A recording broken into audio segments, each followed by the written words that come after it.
Assalamualaikum warahmatullahi wabarakatuh. Bismillahirrahmanirrahim. Alhamdulillahirabbil alamin.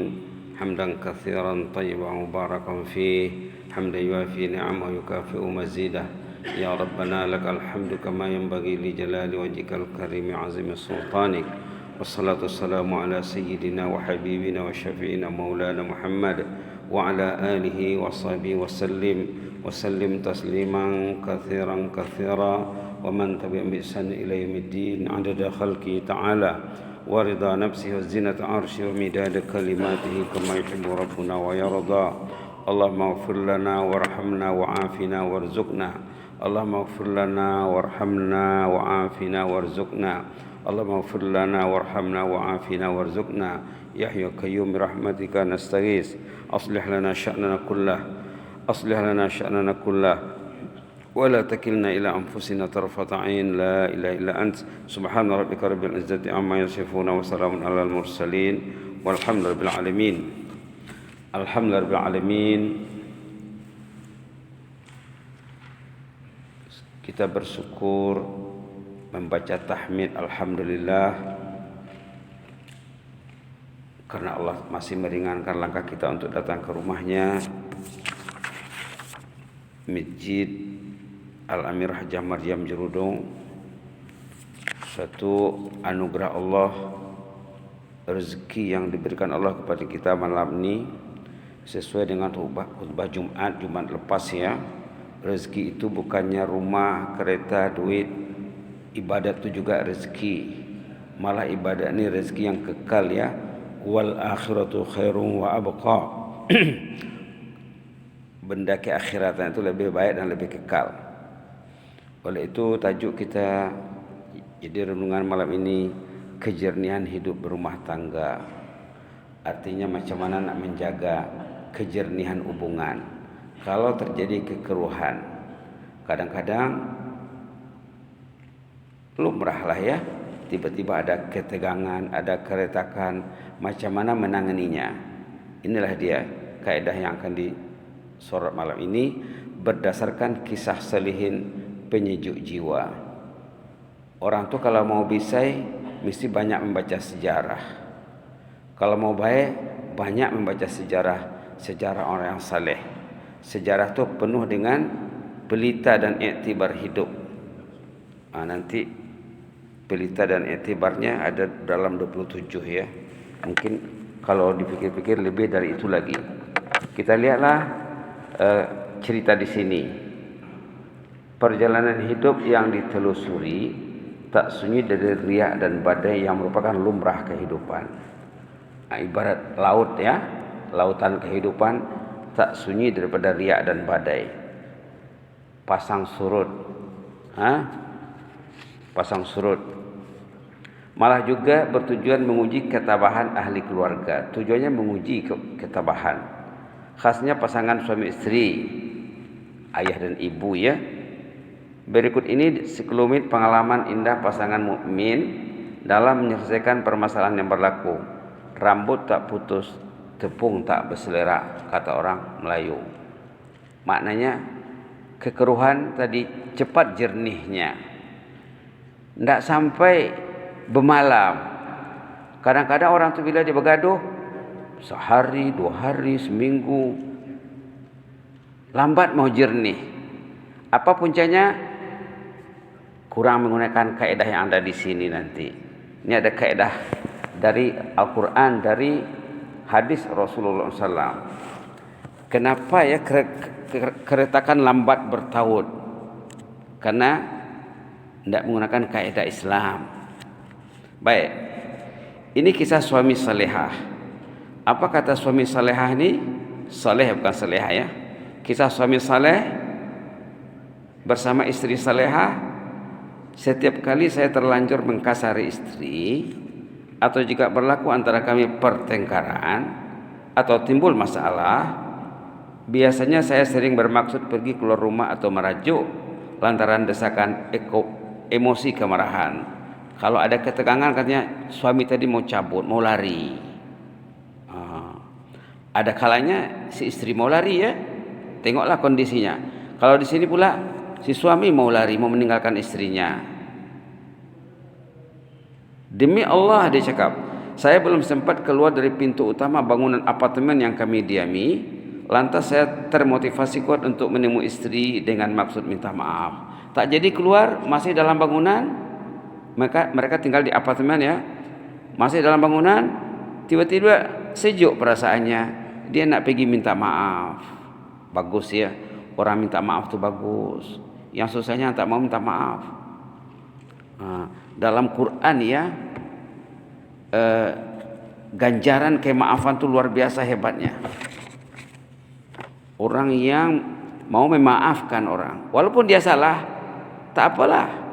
Istri ya, walaupun si istri salah, tak apalah, suami minta maaf.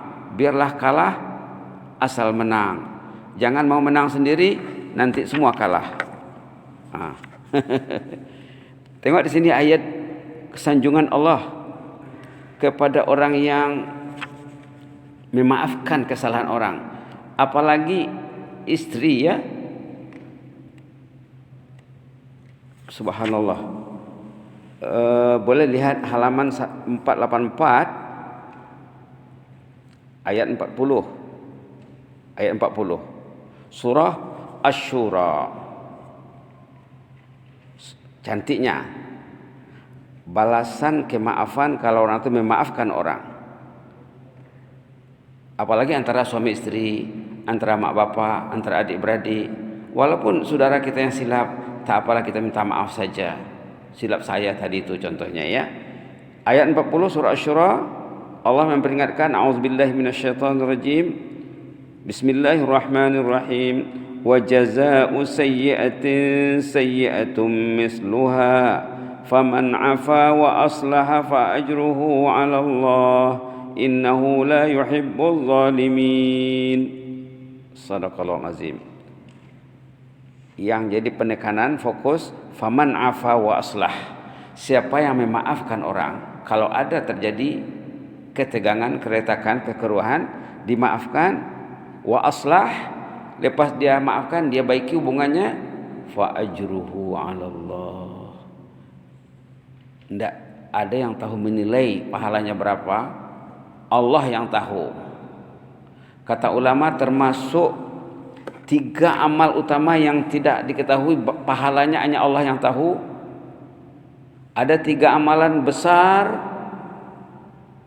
Kalau sholat berjamaah ada ganjarannya ya, ada 25 derajat, 27 derajat. Ada ganjarannya, dikira Pak. Kalau bersedekah masih dikira lagi. Bersedekah RM1, pulangannya RM700, ada ayatnya. Kalau memaafkan orang, fa ajruhu 'ala Allah. Allah yang tahu ganjarannya. Ada 3 amalan utama besar ganjarannya, tidak dapat dikira. Pertama, memaafkan orang. Itu berarti ayat tadi, ayat 40 surah Syura. Yang kedua, pahala puasa. Ada dalam hadis, ana ajzi bih, kata Allah, aku yang akan membalasnya, kata Allah. Jadi kata ulama, tidak tahu kita macam mana mengira pahalanya. Yang ketiga, pahala sabar. Ada dalam surah Az-Zumar. Ada dalam surah Az-Zumar halaman 459 ayat 10, innama yuwaffas sabiruna ajrahum bighairi hisab. Orang yang sabar itu ganjarannya tak dapat dikira. Subhanallah. Inilah dia minta maaf, ingin mencari ganjaran yang besar dan meredakan keadaan antara suami istri. Tiba-tiba sejuk, ya, sejuk. Dari tadi emosinya memanas. Gelora perasaan dan emosi ini saya sampaikan secara jujur kepada istri yang disayangi. Bila dia balik, dia jumpa istrinya, tadi katanya abang nak lari dah rasanya, nak kabur, nak cabut. Tiba-tiba sejuk, ketegangan jadi kendur. Lalu tengok istrinya macam mana. Lantas si istri pun menanya saya, tahukah abang mengapa hal ini berlaku? Tahu tak? Apa rahasianya? Tahu tak? Katanya. Saya pun bertanya, tentu ada rahasianya, kata si suami. Kata si istri salehah menjelaskan, tadi setelah berlaku pertengkaran, setelah mereka bertengkar, setelah berlaku ketegangan, sebaik saja Kekanda keluar dari bilik dengan wajah yang muram, merah padam, saya beristighfar dan beristighfar. Beristighfar. Solusinya istighfar. Malah saya terus beristighfar, tidak berhenti, sehinggalah Kekanda mendatangi Adinda dan berusaha menenangkan keadaan semula. Subhanallah, istighfar ya. Kebetulan kemarin khutbah Jumat kemarin, kalau disemak lagi khutbah Jumat ada disampaikan di sana istighfar yang istimewa ya. Ada di belakang nih. Di belakang hambat lembaran belakang yang nomor 2 itu diambil pada khutbah Jumat kemarin. Hadis sahih Imam Muslim. Ini sangat baik sekali dipakai, digunakan untuk mempertautkan keretakan, memperjenih yang keruh, mengendurkan yang tegang. Allah maghfirli warhamni wa'afini warzuqni. Kalau untuk dibaca bersama secara berjamaah suami istri, Allah maghfir lana warhamna wa'afina warzuqna. Li tukar dengan lana, ni tukar dengan na. Senang ya. Baik, ayo kita baca. Allah maghfirli warhamni wa'afini warzuqni. Ya Allah, kurniailah daku maghfirah, keampunan, ampunkanlah aku ya Allah, limpahan rahmat dan keafiatan, malah juga rezeki. Ini boleh digunakan pakai ya. Hadis ini sangat unik ceritanya dalam khutbah Jumat. Boleh rujuk semula ya. Ini hadis sahih Muslim yang bercerita sahabat Nabi Abu Malik Al-Asja'i namanya. An Abi Malik Al-Asja'i radhiyallahu anhu annahu sami'a an-nabiy sallallahu alaihi wasallam wa atahu rajulun faqala ya Rasulullah kaifa aqulu hina as'alu rabbi qal qul Allahumma ighfirli warhamni wa'afini warzuqni wa yajma' asabi'ahum illa al-ibham fa inna haula tajma' laka dunyaka wa akhiratak. Nah, kalau dengar jalur cerita hadis ini, asbabul wurudnya menarik sekali ya. Seorang sahabat Abu Malik Al-Asja'i radhiyallahu anhu pernah menyaksikan, mendengar Rasulullah SAW saat ditanya oleh seorang penanya. Apa pertanyaannya? Kaifa aqulu hina as'alu rabbi. Ini pertanyaannya. Ya Rasulullah, macam mana bisanya berdoa ini kan? Sahabat Nabi bertanya, macam mana sebaiknya berdoa? Orang ini minta doa, Pak. Kita tidak ada peluang berjumpa Nabi sallallahu alaihi wasallam, tidak ada peluang berjumpa sahabat, tapi hadis Nabi sudah sampai ke sini, seolah-olah kita berjumpa dengan Rasulullah sallallahu alaihi wasallam. Sahabat Nabi sallallahu alaihi wasallam berjumpa dengan baginda, macam mana baiknya berdoa? Kaifa aqulu hina as'alu rabbi? Kata baginda Rasulullah SAW, qul, bacatah Allah maghfirli warhamni wa'afini warzuqni. 4 ya. 4 yang diminta tuh. Allah maghfirli, kita minta keampunan dosa.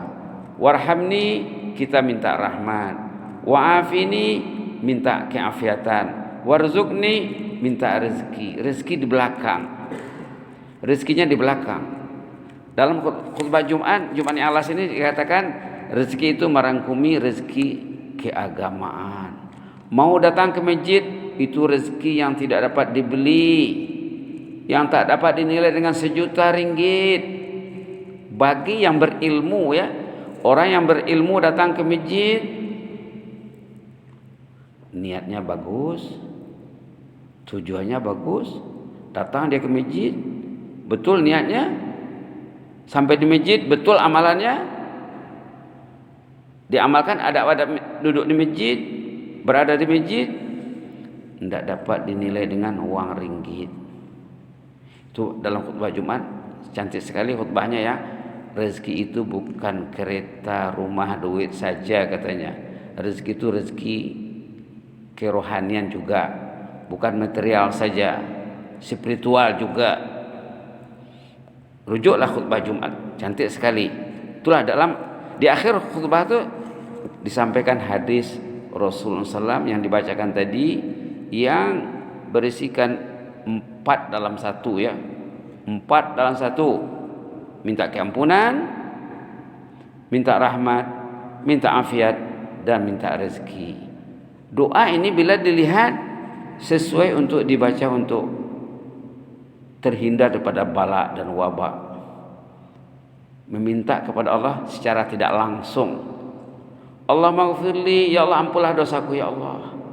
Kalau dosa sudah ampun, penyakit tidak ada, bala tidak ada lagi. Kenapa ada bala? Dosa masih dilakukan, dosa masih bertimbun. Yang susahnya orang tu tidak tahu dia berdosa. Yang susahnya orang tu happy buat dosa. Susah tu ya. Yang susahnya dosa itu dipromosikan, dibiayai, dilindungi. Di sebagian community lah ya. Itu maka Covid tak berakhir lagi. Quran yang cakap tuh ya, dosa merupakan puncak azab, puncak bala dan bencana. Bila kita berdoa Allah maghfirli, ya Allah ampun dosaku, insya Allah selamat dari wabak. Niatkan seperti itu. Allah marhamni, rahmati aku ya Allah. Kalau rahmat datang tidak ada azab lagi. Azab itu lawannya rahmat. Wabak itu azab. Bila rahmat dapat, azab tidak ada. Cantik doanya. Wa'afini, beri keafiatan, terhindar dari penyakit, terhindar dari dosa, terhindar daripada terhapusnya amal. Kadang sudah beramal, amal tadi habis langis, itu tidak diberi afiat. Orang yang diberi afiat terselamat daripada maksiat, terselamat daripada penyakit, terselamat daripada wabak, terselamat daripada kemerosotan iman. Imannya meningkat terus. Orang tua diberi afiat, imannya meningkat. Tidak ada mundur. Kalau mundur imannya berarti tidak diberi afiat. Wa'afin itu termasuklah terhindar daripada wabak dan COVID-19. Warzuqni, yang terakhir sekali, beri aku rezeki. Dalam khutbah Jumat kemarin, rezeki itu bukan usen saja, katanya bukan duit saja. Sehat badan, dapat istri salehah, anak saleh, teman-teman saleh. Setiap jumpa dengan sahabatnya senyum. Apa kabar? Alhamdulillah. Jazakallahu khairan, barakallahu fiik. Subhanallah, indahnya ya. Baik. Kita lihat seterusnya apa ceritanya di sini. Saudara, memang inilah termasuk buah manis amalan istighfar yang dijanjikan di dalam Al-Qur'an. Ini ayat dalam surah Al-Anfal ya. Wa ma kana Allahu liyu'adzibahum wa anta fihim wa ma kana Allahu mu'adzibahum wa hum yastaghfirun. Kalau nak buka Quran boleh juga ya, senang. Surah Al-Anfal sebelum surah At-Taubah. Wa ma kana Allahu liyu'adzibahum, tidak mungkin azab itu datang. Wa anta fihim, Rasulullah ada di kalangan mereka. Ini waktu Rasulullah masih hidup ya. Kata janji Allah di sini, tidak mungkin azab itu datang kalau Rasulullah masih ada. Setelah kepergian Rasulullah, setelah baginda wafat, macam mana? Kalau ajaran baginda diterapkan,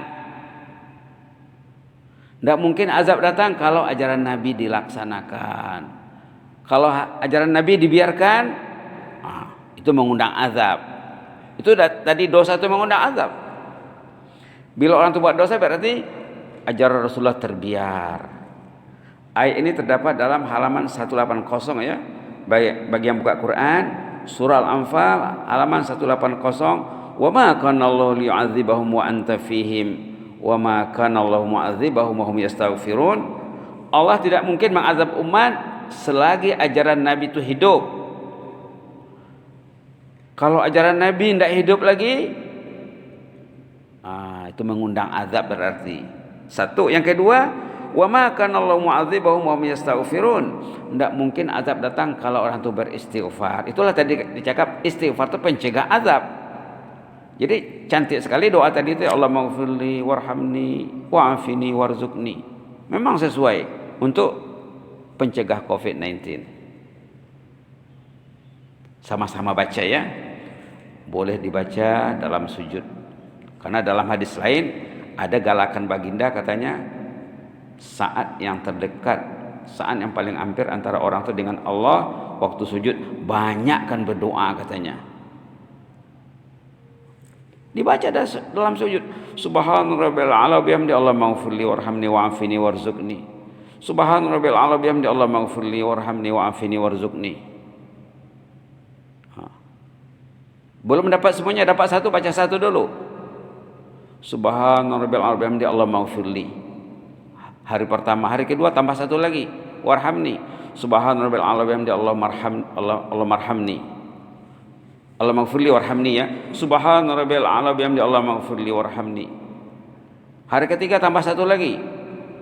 Subhana rabbil a'la bihamdi Allah maghfirli warhamni wa'afini.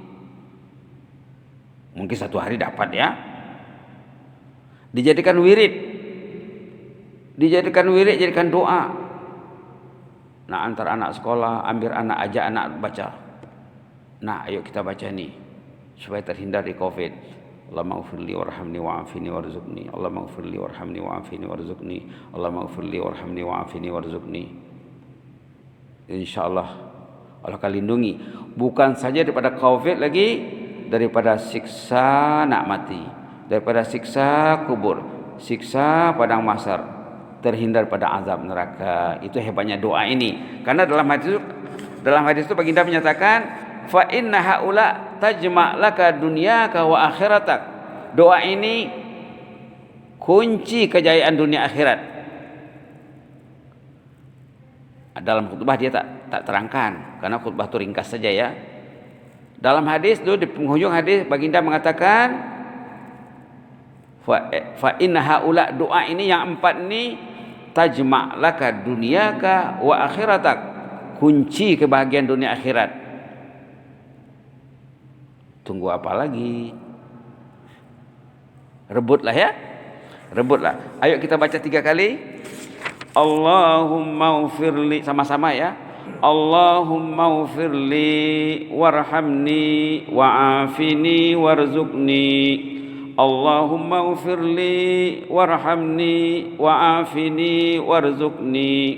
Allahumma ufirli warhamni wa'afini warzuqni. Baca untuk bersama, untuk ramai. Allah maghfir lana. Allah maghfir lana warhamna wa'afina warzuqna. Allah maghfir lana warhamna wa'afina warzuqna. Allah maghfir lana warhamna wa'afina warzuqna. Cantik sekali ya. Doa ini mahal. Karena dalam khutbah Jumat itu dikatakan rezeki itu bukan duit saja. Dapat doa mahal.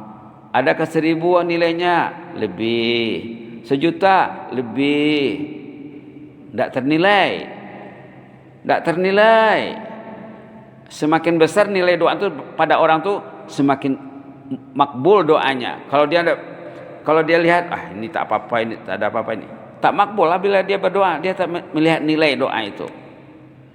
Dalam khutbah Jumat dikatakan, rezeki itu bukan hanya material, spiritual juga, kerohanian juga ya. Baik. Jadi ayat tadi cantik sekali ya. Allah tidak mungkin mengazab umat Muhammad selagi ajaran Muhammad diamalkan. Kalau ajaran Muhammad ditinggalkan, dibiarkan, tidak hidup, berarti masyarakat itu mengundang azab. Subhanallah. Satu, yang kedua, wa ma kana Allah mu'adzibahum wa hum yastaghfirun. Azab tidak mungkin datang kalau orang itu beristighfar. Kenapa datang azab? Dosa dibuat, istighfar tidak diamalkan. Itulah maka di dalam khutbah itu dikemukakan istighfar yang canggih, yang hebat. Allah maghfirli warhamni wa'afini warzuqni. Baik, kita lihat pelita dan iktibar yang tersirat di balik yang tersurat dalam kisah tadi. Ceritanya pendek ya, tapi yang tersiratnya banyak. Tapi sudah tersurat ya, tidak lagi tersirat. Baik, nomor 1, istighfar penyelesai masalah hidup. Karena pada umumnya masalah lahir dari rentetan dosa dan kesilapan terdahulu. Kenapa tiba-tiba tegang? Ada silap suami, ada silap istri, ataupun silap mak bapak. Sama ada silap pada hari itu, ataupun seminggu sebelumnya, ataupun sebulan sebelumnya, atau setahun sebelumnya, atau kesilapan sebelum kawin. Orang yang pentadbiran rumah tangganya tidak bisa, sebelum kawin buat dosa dulu setahun, 2 tahun, 3 tahun, lepas itu baru kawin. Dan tidak merasa berdosa. Menimbun dosa dulu, kemudian baru kawin, baru akad nikah. Apa? Tak masalah. Dah mencabar ajaran Allah.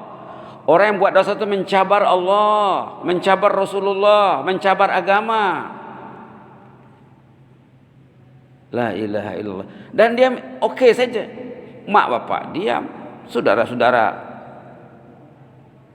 menonton saja. Tidak ada yang cakap, tidak ada yang larang, tidak ada yang tegur. Kadang-kadang dari sana ya, dari sana silapnya, dari sebelum kawin, ataupun kesilapan mak bapak. Mak bapak itu sendiri, dalam keterangan ulama katanya, bila orang itu buat dosa yang akan mengalami resikonya sampai 7 keturunan katanya. Bila mak bapak buat silap, mungkin anaknya nanti akan menimpa atau mengalami siksa, menghadapi risiko. Kalau tidak anaknya, cucunya, ada cicitnya. Dalam buku itu apa tajuknya? Penyakit dan cara merawatnya. Ada wa dawa. Dikatakan sana sampai 7 keturunan katanya. Kalau orang tak buat tak betul, mungkin dia kena, ataupun istrinya. Kalau tidak, mereka anak cucunya ataupun cicitnya. Subhanallah. Jadi rentetan ini, perhatikan ya, rentetan dosa dan kesilapan terdahulu. Patut kita muhasabah, patut menangis. Kadang-kadang ada pasangan suami istri merungut, mak bapak merungut pasal anak, pasal menantu. Bacalah dulu macam mana pangkal ceritanya. Masalah yang terjadi itu bukan timbul pada hari itu, rentetannya panjang ceritanya. Baik, sangat banyak jenis dan variasi istighfar yang sepatutnya menjadi amalan keluarga bagi menjamin keharmonian keluarga. Tadi tajuk kita kejernihan kehidupan berumah tangga. Rumah tangga itu mesti rumah tangga istighfar. Ada amalan istighfar yang diamalkan suami istri. Subhanallah. Kata ulama lagi katanya, kalau boleh, kalau diamalkan di rumah itu sama-sama makan, kemudian sebelum makan beristighfar dulu. Diamalkan begitu ya, bukan hanya membaca doa. Bukan hanya membaca doa saja. Nah, antara anak ambil anak, pergi pejabat, balik pejabat. Jadikanlah kita tuh keluarga yang beristighfar. Subhanallah. Tengok di belakang nih, di belakang poin yang di bawah tu ada kata-kata Imam Hasan Basri. Apa kata Imam Hasan Basri? Imam Hasan Basri rahimahullah berpesan, kamu hendaklah memperbanyak istighfar semasa berada di rumah menghadapi hidangan. Tengok di situ. Nak makan, amalkan istighfar dulu. Dalam perjalanan, pergi sekolah, ambil anak, di pasar, pergi ke tamu, pergi ke mana? Istighfar, Allahumma ghfirli warhamni wa'afini warzuqni. Malah semasa berada dalam majlis, karena kamu tidak tahu bila saat maghfirah itu turun. Artinya kita tidak tahu bila istighfar itu didengar Allah. Amalkan istighfar berkeluarga saat menikmati hidangan. Doa, makan, minum, iya. Istighfar ya juga. Itu cadangan Imam Hasan Basri. Di samping istighfar Qur'ani, istighfar Nabawi juga syarat dengan hikmah. Istighfar Qur'ani kita dah sebut hari itu ya, ayat 285 suratul Baqarah, ghufranaka rabbana wa ilaikal masir. Ghufranaka rabbana wa ilaikal masir. Yang rata-rata kita sudah hafal ya. Sami'na wa ata'na ghufranaka rabbana wa ilaikal masir. Itu istighfar Qur'ani. Rabbana zalamna anfusana wa illam taghfir lana wa tarhamna lanakunanna minal khasirin. Istighfar Qur'ani, istighfar dari Al-Qur'an yang kita kemukakan di awal tazkirah tadi, yang disampaikan dalam khutbah Jumat, itu istighfar Nabawi. Bukan saja istighfar, malah istighfar 4 dalam 1. Baik, ahli keluarga yang tekun beristighfar, kehidupan mereka akan dirahmati Allah. Kalau mereka rajin beristighfar, suami rajin beristighfar, istri rajin beristighfar, ada agenda istighfar bersama anak. Nanti bila terjadi keretakan, contohnya lah mudah bertaut, mudah bertemunya. Kalau orang itu tak biasa lidahnya beristighfar, bila terjadi ketegangan, kadang-kadang putus, tegang-tegang putus, susah mau kendur. Kenapa? Lidahnya bukan lidah istighfar. Subhanallah. Tengok poin 4 ni ya. Ahli keluarga yang tekun beristighfar, kehidupan mereka akan dirahmati Allah. Tadi suami istri baru 5 menit 10 menit bertengkar, maka istri-istrinya beristighfar, terus suaminya balik minta maaf, hatinya sejuk, yang keruh sudah jernih serta merta. Kenapa? Karena biasa beristighfar. Orang yang biasa beristighfar, malaikat melayan dengan cepat dan mudah. Kalau malas beristighfar, tiba-tiba beristighfar, tidak pernah beristighfar, tiba-tiba beristighfar, kata malaikat, macam tak kenal lah orang ini. Siapa ini ya? Selama ini tidak ada suaranya, sekarang baru bersuara. Malaikat macam tu ya. Subhanallah. Subhanallah. Bila masa yang baik beristighfar, yang paling baik dalam sujud, yang paling baik antara azan dan qamat. Bila menunggu qamat, di sini alhamdulillah ya, saya perhatikan di Masjid Jerudong ni menunggu qamat mungkin mau 10 menit kalau sembahyang Isya itu ya. Gunakan masa untuk beristighfar. Jangan buang masa. Jangan buang masa. Jangan dirintangi dengan makhluk. Bercakap antara azan dan qamat itu tidak digalakkan. Berdoa sangat digalakkan, sangat dituntut. Bila lagi yang paling canggih untuk beristighfar, di ujung malam sebelum azan subuh berkumandang, setengah jam, 20 menit sebelum azan subuh beristighfar. Nah, memang ada ayatnya ya. Ada ayatnya. Banyak. Dalam Quran kita nak lihat satu surah Ali Imran. ayat yang menggalakkan kita beristighfar sebelum azan subuh berkumandang. Halaman 52 ayat 17. Halaman 52 ayat 17 surah Al-Imran. A'udzubillahi minasyaitonir rajim.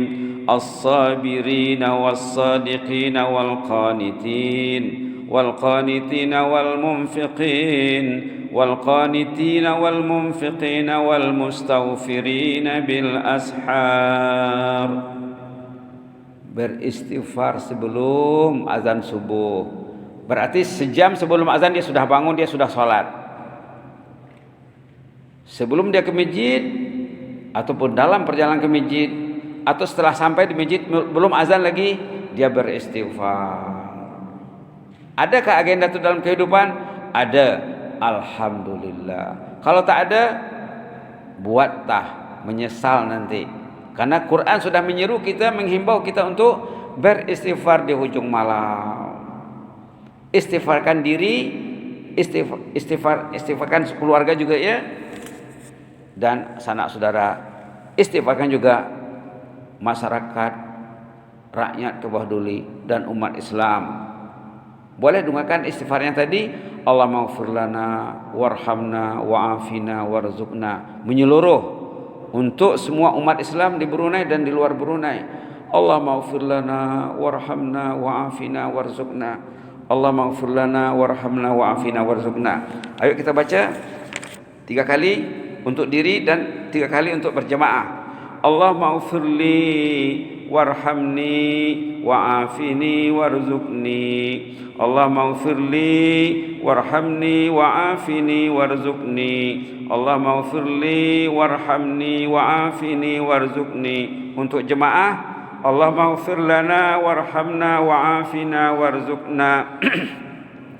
Allahumma ighfir lana warhamna wa'afina warzuqna. Allahumma ighfir lana warhamna wa'afina warzuqna. Mudah-mudahan Allah mendengar istighfar kita ya. Jadikanlah lidah kita lidah istighfar supaya hidup ini diurus Allah ya.